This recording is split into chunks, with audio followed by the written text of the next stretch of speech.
శ్రీ సద్గురుభ్యో నమః. బ్రహ్మతత్వాన్ని గురించి, ఆత్మ గురించి, పరమాత్మ గురించి, జీవాత్మ గురించి చర్చ జరుగుతూ ఉంది. 32వ పద్యము. ఈ పద్యంలో పండు అనే దాని గురించి వివరించారు. పండు అంటే బ్రహ్మమే పండు, ఆత్మయే పండు, ఆత్మయే రసము అనే దాని మీద చర్చ జరుగుతుంది ఈ యొక్క 32వ పద్యంలో.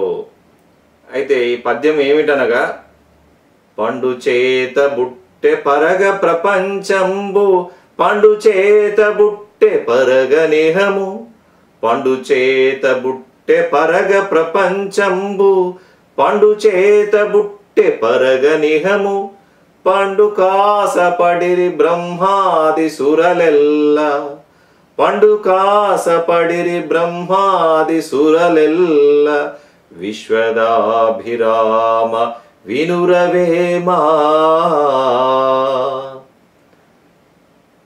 ఈ పద్యంలో ఏం చెప్తున్నారు వేమన అంటే, పండు చేత బుట్టె పరగ ప్రపంచంబు, పండు అనే దాని వల్ల ఈ యొక్క ప్రపంచమంతా కూడా పుట్టింది అని అన్నారు. అంటే ఏమిటి పండు అంటే ఇక్కడ? అంటే పండు అంటే ఏమిటి? ఆత్మ. ఆత్మయే బ్రహ్మము. బ్రహ్మం అనే పదార్థానికే ఆ ఆత్మ అనే పేరు ఉంది. కాబట్టి ఆ బ్రహ్మం యొక్క పరిణామమే ఆత్మ. ఆ ఆత్మ యొక్క పరిణామమే ఈ యొక్క ప్రపంచము. అంటే ప్రపంచం అంటే ఏమిటి అనే ఒక పదం తీసుకుంటే ప్ర ప్లస్ పంచము. ప్రాణగా ప్రకాశము, అంటే స్వయం ప్రకాశమైనదే ప్రకాశము. కానీ ఒక దాని మీద డిపెండ్ అయ్యేది, పరతంత్రంగా ఉండేది ప్రకాశం అనబడదు. కాబట్టి స్వయంగా ప్రకాశించేది ఏదైతే ఉందో, స్వయం ప్రకాశమైనటువంటి ఆత్మకే ప్ర అని పేరు. దానికి ప్ర అంటే ఆత్మ ప్రకాశము. దాని నుండి ఏమైంది? ఆ ఆత్మ ప్రకాశం పరిణామము చెంది ఏమైంది? ఆత్మాన ఆకాశ సంభూత, ఆకాశాద్ వాయు, వాయురోరగ్ని, అగ్నేరాప, అభ్య పృథ్వీ, పృథ్వ్యాంచ ఓషధయ, ఓషధిభ్యో అన్నం, అన్నాత్ పురుష అని శృతి ఉంది. ఇది ఉపనిషత్తు శృతి. సో ఈ విధంగా ఉంది. కాబట్టి ఆ యొక్క ఆత్మ యొక్క పరిణామం ఏమైంది? పంచభూతములుగా మారింది. కాబట్టి ఆత్మ అనేది ప్ర, దాని నుండి అయినటువంటి పంచభూతములు పంచము. ప్ర ప్లస్ పంచము అంటే ఈ విధంగా కనిపించేటువంటి మేనిఫెస్టేషన్ ఏదంట, మనకు దృగ్గోచరమైనటువంటి యొక్క పంచభూతాలు కనిపిస్తున్నాయి. దీనికి అంతర్గతంగా, అంతర్లీనంగా ప్రతి భూతమునందు వ్యాపించి ఉన్నటువంటిది ఆత్మ. కాబట్టి ఈ ఆత్మ, ఈ 5 పంచభూతములు వేరువేరుగా లేవు. అంటే అది మనకు కనిపిస్తుంది ఈ విధంగా. దృగ్గోచరమైనటువంటి యొక్క, అంటే దృక్కుకు కనిపించేది, చూపుకు కనిపించేటువంటి భూమి కనిపిస్తుంది, జలం కనిపిస్తుంది, అగ్ని కనిపిస్తుంది. ఇంకా దానికి సూక్ష్మంగా వాయువు ఉంది, అది మనకు తగులితే తెలుస్తుంది, స్పర్శ వల్ల తెలియబడుతుంది. దానికి సూక్ష్మంగా ఆకాశం అనే భూతం ఉంది, అది శబ్దరూపకంగా మనం శబ్దం ప్రయాణిస్తుంది. ఆకాశ గుణశబ్దో అన్నారు. కాబట్టి ఆకాశం యొక్క గుణము శబ్ద గుణము, దాని ద్వారా మనం తెలుసుకుంటున్నాం. ఆకాశం అనేది ఒకటి ఉంది, దానికి మనకు ఈ యొక్క వాయువుకు, అగ్నికి, జలానికి, పృథ్వీకి ఒక అవకాశ రూపమైనటువంటి యొక్క ఆకాశం ఉంది అని తెలియబడుతుంది. ఈ ఆకాశానికంటే సూక్ష్మంగా ఏముంది? ఈ యొక్క 5 భూతములందు కూడా ఆత్మ అనే ప్రకాశం ఉంది, ఆత్మ అనే చైతన్యం ఉంది. కాబట్టి ఆత్మ యొక్క పరిణామమే ఈ యొక్క పంచభూతములు. కనుక ఆ ప్రపంచం అనేది, కనబడే ప్రపంచం ఎలా అయిందంటే ఈ యొక్క ఆత్మ అనే పండు నుండి తయారైంది, పరిణామం చెంది. ఆత్మ అనేది పరిణామం చెంది, ఆ బ్రహ్మం అనేది పరిణామం చెంది, ఈ విధంగా అయింది. కాబట్టి బ్రహ్మమే పండు. దానిలో అనంతములైన విత్తులు ఉన్నాయి, జీవోపాధులు, అనంత జీవరాశులు కూడా, అనేక పొరలు, భూతములనే అష్ట ప్రకృతులు అనే పొరలు ఉన్నాయి. ఆదాని యందు ఆ గుజ్జు లాంటిది, అష్ట ప్రకృతులు అనేటువంటి గుజ్జు ఈ పండులో. ఆ పండులో ఏమున్నాయి? ఇంకా అనేక అనంత కోటి జీవరాశులు, జీవాంశములు ఉన్నవి. అవన్నీ కూడా గింజలు అని తీసుకున్నప్పుడు ఒక బ్రహ్మమే అనేది పండు.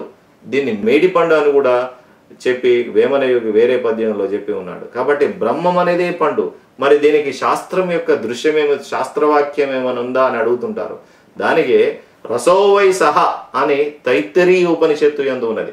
రసోవై సహ అంటే రసం అనేది అది, ఆ రసం అనేది ఆ యొక్క ఆత్మరసము, ఆత్మీయ రసము అని ఇది యొక్క ఉపనిషత్ వాక్యం. మరి భగవద్గీత యందు కూడా, మరి విజ్ఞాన యోగంలో మరి 8వ శ్లోకంలో ఏముంది? రసోహమప్సు కౌంతేయ ప్రభాస్మి శశి సూర్యయో ప్రణవ సర్వ వేదేషు శబ్దహఖ్యే పౌరుషం ఋషు అని చెప్పబడి ఉంది. అంటే ఏమవుంది ఇక్కడ? రసమును నేను, అప్సు యందు ఉన్నటువంటి, అప్స్ అంటే ఏంటి? ఇది జలము, జలము ఎందని రసమును నేనే, అంటే జలమే రసస్వరూపము, అదంతా కూడా నేనే. కాబట్టి ఈ విధంగా చూసినా కూడా సూక్ష్మాతి సూక్ష్మ విచారంలో చూసే వరకు ఆ ఆత్మ అనేదే రసము. ఈ అన్ని రసాలకు కూడా రసమైనటువంటి మూలమైన రసం అనేది ఈ యొక్క ఆత్మయే రసము. ఆ రసం అనేది కూడా ఏంది? ఒక పండే.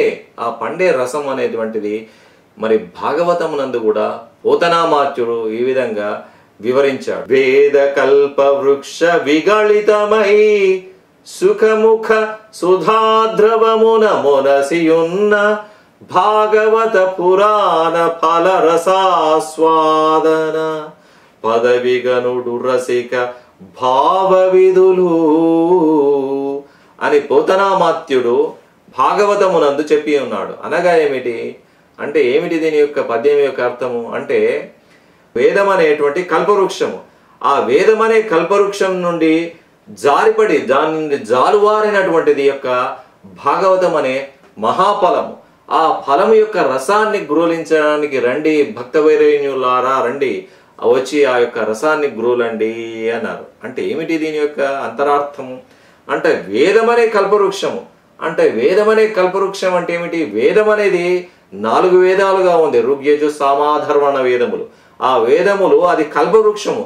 ఆ వేదాలలో లేనిది ఏది లేదు. వేదముల యందు అనంతమైనటువంటి ధర్మములు ఉన్నాయి. మనకు దొరుకుతున్నటువంటి వేదములు నేడు కొంచెమే దొరికాయి, చాలా వరకు లుప్తమైనది. అంటే వేదం అనేది అనంతమైనటువంటి విజ్ఞానం ఉంది దానిలో. ఆ వేదం అనేది అంటే, వేదం అంటే తెలుసుకున్నటువంటి యొక్క శాస్త్రజ్ఞానం, అంటే తెలుసుకున్నటువంటి యథార్థ జ్ఞానం, తెలుసుకున్నటువంటి వస్తునిచ్చే పద్ధతి, అది వేదం. వేదం అనగా తెలివి. ఆ తెలివి అనేటువంటి జ్ఞానం, ఆ జ్ఞానం అనేది అనంతమైనటువంటి జ్ఞానం అనేది సృష్టి యొక్క విజ్ఞానం. కాబట్టి ఆ వేదం అనే కల్పవృక్షం అని అన్నారు. కల్పవృక్షం అంటే ఏంది? Wishing tree. ఆ కల్పవృక్షం అనేది దేనిలో వచ్చింది అంటే, సాగర మథనం చేసినప్పుడు దేవతలు మరి రాక్షసులు ఏంది సాగర మథనం చేసిండ్రు. ఆ మథనంలో ఏమొచ్చినాయి? మొదట ఆలాహనం అనే విషయం వచ్చి, తర్వాత అనేకమైనటువంటి యొక్క వస్తువులు వచ్చినాయి. దానిలో చివరికి ఏమొచ్చింది? ఒక అమృతం అనేది వచ్చింది, అమృత భాండం వచ్చింది. దానికోసం అందరు కూడా దేవతలు రాక్షసులు కొట్లాడారు. ఏంటి? ఆ అమృతం తాగితే మనం అమరులమైతే మనకు మరణం లేదు అని చెప్పేటువంటి పురాణాల యందు ఇంటర్ప్రిటేషన్స్ ఉన్నాయి. అంటే ఆ విధంగా మరి ఆ పాల సముద్రం ఎక్కడ ఉంది, అక్కడికి పోయి మందర పర్వతాన్ని తీసుకొచ్చి దానికి మరి వాసుకు అనే ఒక పామును కట్టి మరి కింద కూర్మావతార రూపకంగా ఆ పర్వతం కింది మూరకుండా విష్ణుమూర్తి కూర్మావతారాన్ని ఎత్తి దానికి పైకి లేపినట్టు, మరి దోక భాగంలో దేవతలుండి గుంజినట్టు, మరి తల భాగంలో రాక్షసులుండి దాన్ని మందర పర్వతాన్ని ఏంటిది చిలికినప్పుడు ఈ విధంగా మొదట అలాహలం వచ్చింది, విషం అనేది. ఆ విషాన్ని శివుడు తాగిండు, తాగి కంఠమునందు ఆపిండు. ఆయనకు యోగశక్తి ఉంది కాబట్టి ఆ కంఠమునందు కిందికి పోతే జఠరంలో ప్రవేశిస్తే ఇది విషమై అతను చనిపోతాడు. కాబట్టి యోగశక్తి వల్ల కంఠమునందు ఆపాడు. ఆపినందుకు ఏమైంది? ఇక్కడ నల్లగా నీల కంఠం అయింది. అంటే ఈ కంఠం అనేది బోర్న్ అయిపోయింది వేడికి. ఆ వేడికి దాన్ని చలువ చేయడానికి దానికి మెడ చుట్టూ పామును చుట్టి ఆ చలువ కోసం పాముని చుట్టిండు. ఏది? ఇక్కడ కంఠం మండకుండా ఉండడానికి. మరి పైకెక్కింది. ఆ విషయం పైకెక్కుతుంటే నెత్తంతా కూడా ఏంది? బాగా హెవీగా ఉండి మంట పుట్టింది నెత్తిలో మంట పుట్టే వరకు ఏమైంది? చంద్రుడు చల్లదనాన్ని ఇస్తాడు కాబట్టి ఆ చంద్రుడిని తీసుకొచ్చి నెత్తి మీద పెట్టినట్టు, అది కూడా సరిపోక ఆ గంగాదేవిని నెత్తి మీద పెట్టుకున్నట్టు ఇవన్నీ కూడా పురాణాలలో కల్పించారు. ఇదంతా సింబాలిక్ అండి, ఇది నిజంగా జరిగింది కాదు. ఈ ఇంటర్ప్రిటేషన్ ఈ ఇచ్చినటువంటిది నిజంగా ఏదో దేవతలు రాక్షసులు ఇటువంటి సాగరమదనం చేస్తే ఇవన్నీ పుట్టినది. ఇది ఒక ఫిక్షన్ స్టోరీ. దీనిలో సింబాలిక్ గా చెప్పేదలుచుకున్నది ఏమిటి అంటే, దీని ద్వారా మనం తెలుసుకోవాల్సింది ఏంటంటే, అంటే బ్రహ్మ పదార్థమనందు ఉన్నటువంటి ప్రకాశ అణువులు దేవతలు, మరి అప్రకాశ అణువులు అంటే చీకటి అణువులు అనేది రాక్షసులు. ఈ యొక్క 2 పదార్థాలు అంటే 2 అణువులు, ప్రకాశ అణువులు అప్రకాశ అణువులు, అంటే చీకటి అణువులు వెలుతురు అణువులు రాపిడి జరిగినప్పుడు ఏమైంది? మహత్ అనే మెరుపు వచ్చింది. ఆ యొక్క బ్రహ్మము నుండి పరిణామము అవ్యక్తం యొక్క పరిణామము మహత్తు యొక్క పరిణామము మహదాంకారం యొక్క పరిణామం పంచతన్మాత్రలు. ఆ పంచతన్మాత్రల యొక్క పరిణామము పంచమహాభూతములు. అయితే ఈ విధంగా సృష్టి ఆవిర్భావం జరిగిందని తెలుసుకోవాలి. కానీ ఇది కల్పితమైనటువంటి స్టోరీ వల్ల తెలియబడదు. ఆ స్టోరీ నిజమని నమ్మితే ఆ విషయం అవగాహన కాదు. మన పిల్లలకు పంచతంత్రం స్టోరీ చెప్తాము. అంటే జంతువులు మాట్లాడినట్టు, పక్షులు మాట్లాడినట్టు, మరి పాములు మాట్లాడినట్టు, మరి నక్క మాట్లాడినట్టు, పులి మాట్లాడినట్టు కథలు కల్పించి చెప్తాం. ఎందుకు? ఒక స్టోరీ ద్వారా ఒక నీతిని తెలియజేయడానికి ఒక స్టోరీ అనేది చెప్తాము. అదే విధంగా కూడా సాగర మథనం అనేది ఒక స్టోరీ. ఆ స్టోరీ అందు ఈ విధమైనటువంటి నిగూఢమైనటువంటి అర్థం ఉంది. కనుక ఆ సాగర మథనంలో ఏమొచ్చింది? ఐరావతము, మరి లక్ష్మీదేవి, మరి చంద్రుడు, ఇటువంటి యొక్క వస్తువులు, అనేక వస్తువులు వచ్చినాయి. దానిలో ఏమిటి? ఒక కల్పవృక్షం అనేది కూడా వచ్చింది అని అంటున్నారు. అంటే ఆ కల్పవృక్షాన్ని మనం దాని దగ్గర ఉండి ఏది అడిగితే అది ఇస్తుంది అనేది. అది కూడా ఒక కథనే, కల్పిత కథనే.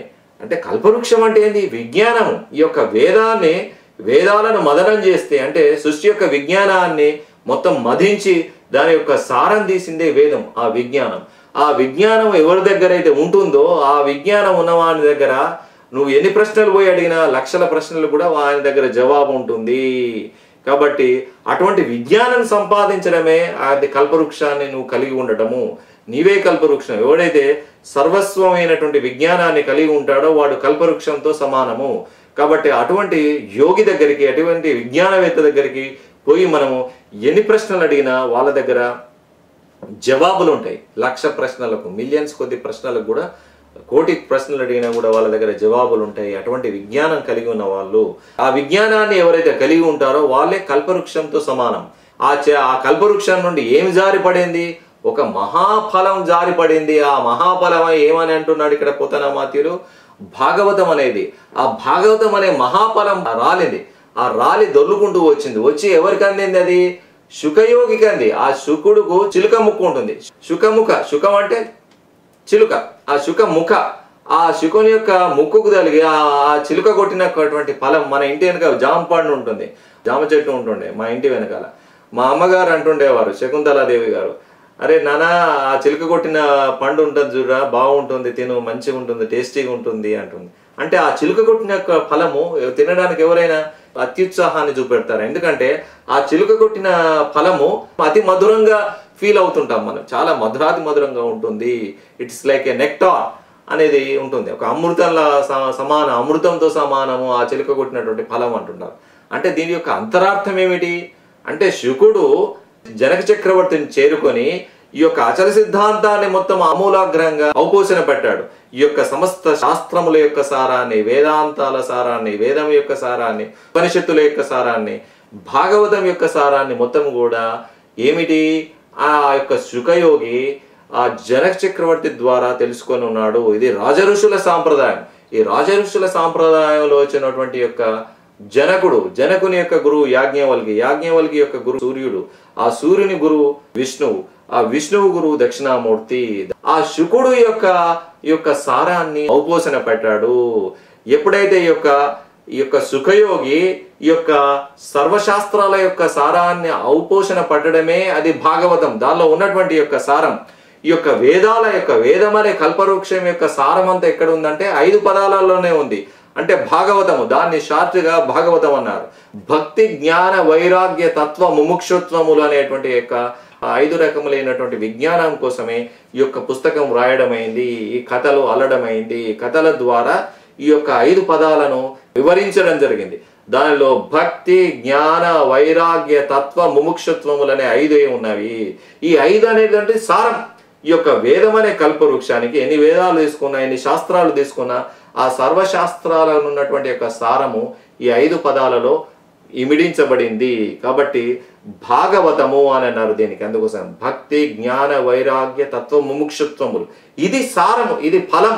అంటే ఆ వేదం అనే కల్పవృక్షానికి వచ్చినటువంటి పండు, ఆ దాని నుండి జారిపడిన పండు ఏదైతుందో ఇది ఈ భాగవత తత్వాన్ని కలిగి ఉంటుంది. అంటే భాగవతం అనే దాని అందులో దాగి ఉంది. భక్తి, జ్ఞాన, వైరాగ్య, తత్వ, ముముక్షుత్వములు, అది ఫలం. ఆ ఫలము ఆ వేద కల్పవృక్షము నుండి జారిపడి ఎవరి దగ్గర పడిందంటే శుకయోగి దగ్గరకు వచ్చి ఆ శుకయోగి యొక్క మౌతులో పడింది. అంటే ఆ ముక్కు ద్వారా కొట్టే వరకు ఆ దానికి చిలుక కొట్టిన పండులాగా అయింది. అది అక్కడ అంటే దాని అంతరార్థం ఏంది? పండు అంటే ఆ రసము, ఆ యొక్క బ్రహ్మజ్ఞాన రసము ఈ యొక్క శుకయోగి జనకుని ద్వారా గ్రహించి ఆయన మౌతు నుండి వస్తుంది, ఆయన నోరు నుండి జ్ఞానం అంతా చెప్తున్నారు. ఋషులకు అడిగిన వాళ్ళందరికీ కూడా, ఆయనను ఆశ్రయించిన వారికి అందరికి కూడా ఆయన నోటి ద్వారా వచ్చింది. ఆ నోటి ద్వారా అంటే ఏంది? మనం గురు ద్వారా విన్న వాక్యాలు మనం ఇంకోరు చెప్పినాం అనుకో, ఇవి ఎంగిలి వాక్యాలు అంటారు. ఎంగిలి అంటే ఏంది? తాను గ్రహించి తను నోరు ద్వారా చెప్తున్నప్పుడు ఏమైంది? ఆ చిలుక కొట్టినట్టే అయింది. చిలుక కట్టిన పండు ఎలా అయితే ఎంగిలి ఉందో ఆ విధంగా శుకయోగి చెప్పినటువంటి యొక్క ఈ అమృత రసము అంటే ఈ యొక్క జ్ఞానరసము, ఈ ఆత్మరసం అనేది ఆయన నోటి నుండి వచ్చింది కాబట్టి ఇది చిలుక కొట్టిన పండు అని వర్ణించారు ఇక్కడ. అటువంటి యొక్క రసమును, ఆ ఫలరసాన్ని, భాగవతం అనే ఫలరసం అంటే భక్తి, జ్ఞాన, వైరాగ్య, తత్వ, ముముక్షత్వములు అనేటువంటి యొక్క ఈ పద్ధతులను ఆయన నోటి నుండి వచ్చింది. అటువంటి యొక్క రసాన్ని మీరు గ్రహించండి అని ఒక పోయిటిక్గా చెప్పడం జరిగింది ఈ యొక్క పద్యంలో. దీని యొక్క అంతరార్థము ఇప్పుడు నేను వివరించినట్లు ఉంటుంది. అంటే ఏమిటి? వేదము యొక్క, సింపుల్గా చెప్పానంటే వేదము యొక్క ఫలాన్ని, ఆ వేదము నుండి వచ్చినటువంటి ఫలసారమే ఈ భాగవతం. అంటే భక్తి, జ్ఞాన, వైరాగ్య, తత్వ, మోక్షత్వములు తెలుసుకోవాలి ఎవరైనా, ఏ భక్తుడైనా కూడా. కాబట్టి ఇక్కడ మరి ఏమన్నారు వేమన యోగి? పండు చేత బుట్టె పరగ ప్రపంచంబు.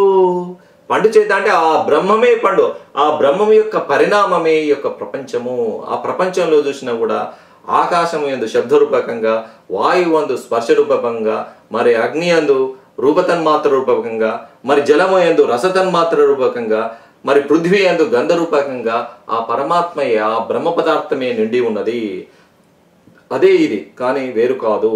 ఆ యొక్క బ్రహ్మ పదార్థమే ప్రపంచ రూపంగా మారింది. ప్రపంచం అనేది బ్రహ్మమయమే, బ్రహ్మము కన్నా వేరు కాదు. మరి ఏమన్నాడు? పండు చేత బుట్టె పరగనిహము. ఆ పండు చేతనే పుట్టింది ఏమిటి? పరగనిహము. ఆ పండు చేత బుట్టె పరగనిహము. ఆ పండు వల్లనే ఏమైంది? ఇహం అనేది అంటే ఈ లోకం. ఈ లోకం అంటే ఇప్పుడు ఉన్న టైం. ఈ ఇహం అంటే ఈ యొక్క కాలము, ఇది ఈ లోకం ప్రజెంట్గా ఉన్నటువంటి, అంటే ఈ వర్తమానమైనటువంటి యొక్క జగత్తంతా కూడా, ప్రపంచమంతా కూడా ఆ ప్రపంచంలో ఒక భాగం. అంటే ఎప్పుడు భూత, వర్తమాన, భవిష్యత్ కాలంలో ఏందో ఇది చలనం జరుగుతుంది ప్రపంచం. కాబట్టి ఆ పండు చేత పుట్టినటువంటిది పాస్ట్ కూడా ఉంది, భూతకాలం ఉంది, వర్తమానం ఉంది, మరి భవిష్యత్తుకు వెళ్ళిపోతూ ఉన్నాము. ఈ పండు యొక్క ప్రవాహ రూపం ఇలా ఉంది. కాబట్టి పండు చేత బుట్టె పరగనిహము అంటే ఇహం అనేది ఇప్పుడు ఈ లోకం. ఇంకా చూపించాలంటే ఈ పృథ్వీలో ఉన్నటువంటి మర్త్యలోకం, ఈ లోకమునందు, ఈ మర్త్యలోకమునందు ఉన్నటువంటిది ఇహలోకము. అంటే ఇప్పుడు ప్రపంచం అనేటువంటి మానవ లోకంలో ఉన్నాము, మనం యొక్క భూ ప్రపంచం మీద ఉన్నాము. ఇది ఇహము. ఆ పండు చేతనే పుట్టింది. అంటే ఆ బ్రహ్మం యొక్క పరిణామమే ఈ ఇహం అనేది కూడా ఉంది. కాబట్టి ఇహాన్లో ఉండి ఏం కోరుతుంటాడు? పరలోకాలను కోరుతున్నాడు మానవుడు. కాబట్టి ఇది ఈ ఇహలోకము, పరలోకం అనేటువంటి రెండు పదాలు ఉన్నాయి. ఇహం అంటే ఇప్పుడు ఉన్నటువంటి లోకం. తర్వాత జన్మ, మనం మళ్ళీ ఇంకొక జన్మ ఉంది కాబట్టి ఈ జన్మ తర్వాత ఇంకో జన్మకు ఎక్కడికైతే పోతున్నామో అది పరలోకం అంటున్నారు. కాబట్టి ఆ పరం అనేది బ్రహ్మ పదార్థమే. ఈ యొక్క ఇహం అనేది కూడా, ఈ ఇహం అనేది కూడా ఇప్పుడు ఉన్నటువంటి యొక్క భూలోకం కూడా, మర్త్యలోకం కూడా, మానవలోకం కూడా ఈ యొక్క బ్రహ్మం యొక్క పరిణామమే అంటున్నాడు. కాబట్టి పండు చేత బుట్టె పరగ ప్రపంచంబు, పండు చేత బుట్టె పరగ నిహము, పండు కాసపడిరి బ్రహ్మాది సురలెల్లా. అయితే ఈ పండు యందు వచ్చినటువంటి యొక్క అమృత రసం అనేది ఒకటి ఉంది. ఇప్పుడు ఆ అమృత రసాన్ని మనం పొందాలి. ఈ యొక్క బ్రహ్మములో ఈ యొక్క వచ్చినటువంటి పరిణామంలో ఈ యొక్క దేవతలు, మానవులు వీళ్ళందరూ ఉన్నారు. ఉండి ఏం చేస్తున్నారు? ఇక్కడ జనన మరణాలు ఉన్నాయి. ఆ జనన మరణాలు ఉన్నాయి. దేవతలకు కూడా ఏమిటిది? ఆ యొక్క పుణ్యం జరగగానే మళ్ళీ యొక్క మానవ లోకంలోకి వచ్చే పద్ధతి ఉంది. కాబట్టి వాళ్ళు అమరులు కావాలి, మేము అమరులం కావాలి, మాకు చావొద్దు అంటే ఏంది? చావొద్దు అనుకున్నప్పుడు ఏం కావాలి? మనం అమృతాన్ని తాగాలి. అమృతాన్ని తాగాలంటే ఏం చేసినప్పుడు మరి వాళ్ళ యొక్క శక్తి సరిపోలేదు. మరి రాక్షసుల శక్తి, దేవతల శక్తి కలిసే ఈ యొక్క సాగరాన్ని మదిస్తే, పాల సముద్రాన్ని మదిస్తే మనకు అమృతం అనేది వస్తుంది. అది తాగితే ఏమైతే మనం అమరులమవుతాము అని చెప్పి సాగర మథనాన్ని చేసినట్టు ఇవన్నీ కథ రాశారు. అంటే దానికి అసలు నిజమేమిటి? వస్తునిచ్చే పద్ధతి ఏమిటి అంటే ఈ విధంగా ప్రకాశాణువులు, అప్రకాశాణువుల యొక్క మదనం వల్ల, సో ఈ విధంగా విచారణ చేసినప్పుడు ఈ యొక్క ప్రకాశాణువులు, అప్రకాశాణువులు యొక్క ఘర్షణ వల్ల, ఆ మదనం వల్ల ఏమైంది? అంత ప్రపంచమంతా తయారైంది. కాబట్టి ఈ యొక్క ప్రపంచాన్ని మనం ఈ యొక్క ప్రపంచ సారమును తెలుసుకోవాలంటే ఈ యొక్క విజ్ఞానాన్ని, వేద విజ్ఞానాన్ని, ఉపనిషత్తుల విజ్ఞానాన్ని, వేదాంతాన్ని మదనం చేయాలి. అన్ని యొక్క శాస్త్రాలను మధించితే ఏమవుతుంది? అప్పుడు ఆత్మ అనే సారం తెలుస్తుంది. ఆత్మకు జనన మరణాలు లేవు, దానికి పుట్టేది కాదు చచ్చేది కాదు అని తెలుస్తుంది. అది ఆత్మ పద్ధతి, అమృత పద్ధతి అని తెలుస్తుంది. అని తెలుసుకోవడమే అమృతం తాగడం. కానీ అదేదో సాగర మదనం చేస్తే, పాల సముద్రాన్ని మదిస్తే దానిలో చిట్ట చివరకు మా అమృతం వచ్చిందట, అమృతాన్ని తాగితే అమరులమవుతాం, అంటే మరణం లేని వారు అవుతామని అనుకుంటున్నారు. కానీ ఇదంతా జోకింగ్ లాగా ఉంది అండి. ఆ విధంగా సాగరం, పాల సముద్రం ఎక్కడ ఉందో మరి అక్కడికి పోయి మదనం చేస్తే వచ్చేది ఎక్కడ ఉన్నది, అదంతా కూడా కథ, అదొక కల్పిత కథ. కానీ అది దానిలో నిజం లేదు. ఆ విధంగా ఈ విధంగా తెలుసుకోవడంలో ఉంది సాగర మదనం. అంటే ఈ విధంగా శాస్త్రాలను యొక్క విశ్వాన్ని మధించి చూడాలి. మధించి చూసినప్పుడు దానికి ఆత్మ అనే సారం తెలుతుంది. ఆ ఆత్మ అనే రసోవై సహా, ఆ ఆత్మరసమే అమృతం. ఆ ఆత్మ అనేది అమృత పదార్థము, అంటే మృతము కానటువంటిది, దానికి మరణం లేనటువంటి అనేక జన్మల రూపంగా మారుతున్నటువంటి జీవోపాధుల పద్ధతిగా ఉన్నది. కాబట్టి అది పుట్టేది కాదు చచ్చేది కాదు. అటువంటి ఆత్మరసాన్ని తాగాలి మనం, ఆ యొక్క అమృతాన్ని తాగాలి అని యొక్క బ్రహ్మాదిసురులు, బ్రహ్మ మొదలు దేవతలంతా కూడా దానికోసం ప్రాకులాడారు. ఈ యొక్క భాగవతం నందు కూడా ఈ యొక్క కథ ఉంటుంది. కాబట్టి మరి దీనికి యొక్క నిజానికి దీని యొక్క అంతరార్థం ఏమిటి అంటే, దీనికి భగవద్గీత యందు 9వ అధ్యాయము రాజవిద్య రాజగుహ్య యోగంలో 19వ శ్లోకంలో ఉంది. దీని యొక్క అంతరార్థం ఏమిటి?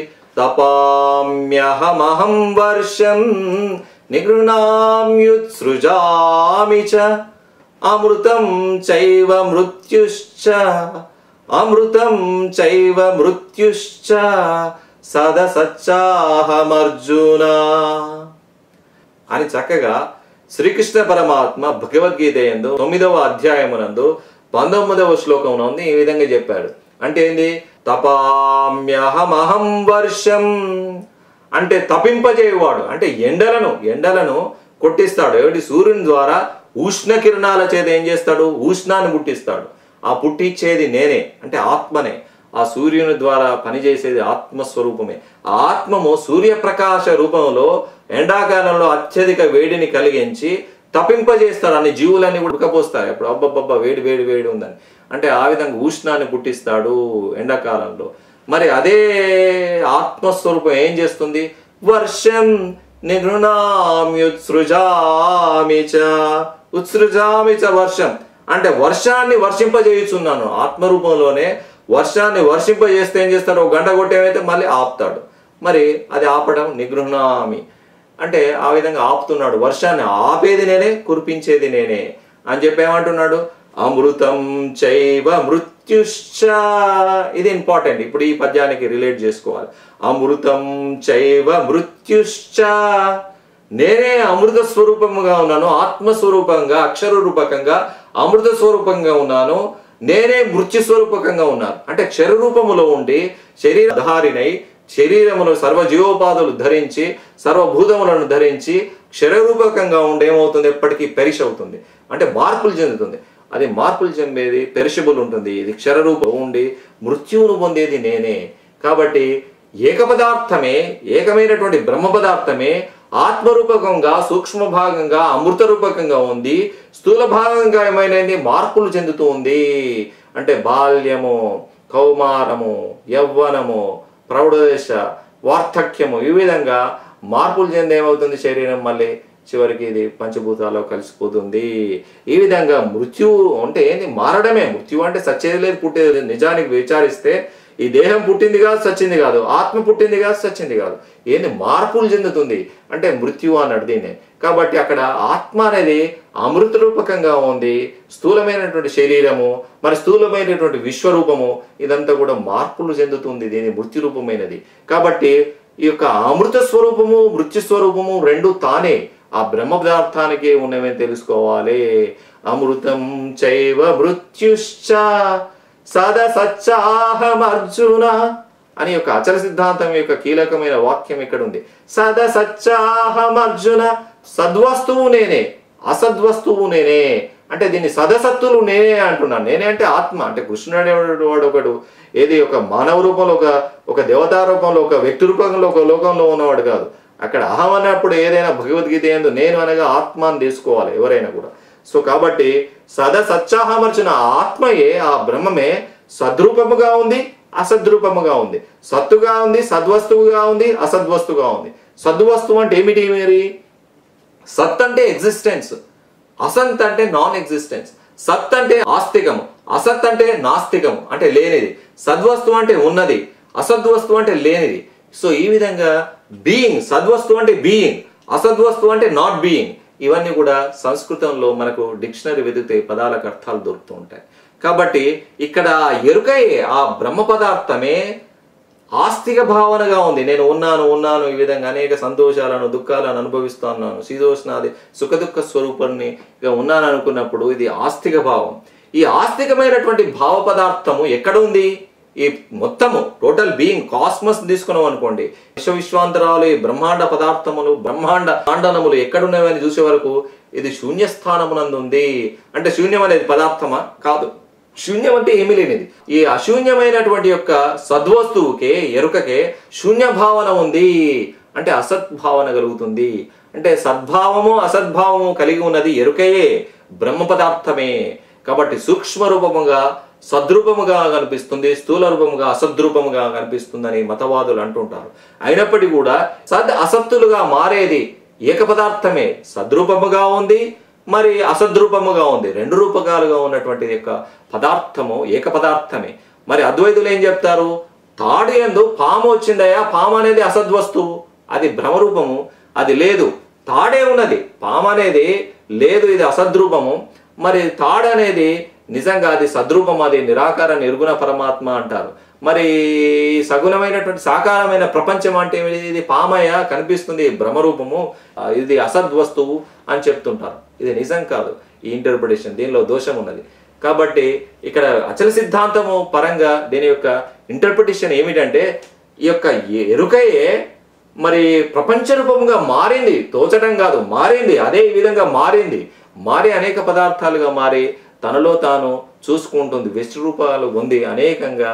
చెట్టు పుట్ట గుట్టలు పక్షులు మనుషులు అన్నీ అయ్యి అది ఒకదాని ఒకటి వీక్షించుకుంటుంది, చూసుకుంటుంది, హావభావాలు పొందుతుంది, కష్ట నష్టాలు కలిగించుకుంటుంది తనలో తానే.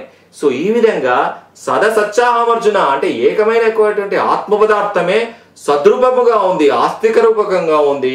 ఉన్నటువంటి యొక్క ఆస్తిక రూపమైనటువంటి యొక్క వస్తువుకు నాస్తిక భావన కూడా కలుగుతున్నది. ఎక్కడ ఈ పదార్థం ఎక్కడ ఉందని చూసే వరకు అసత్తు ఉన్నది, దీనికి చుట్టూ శూన్యావరణం అనేది ఉంది.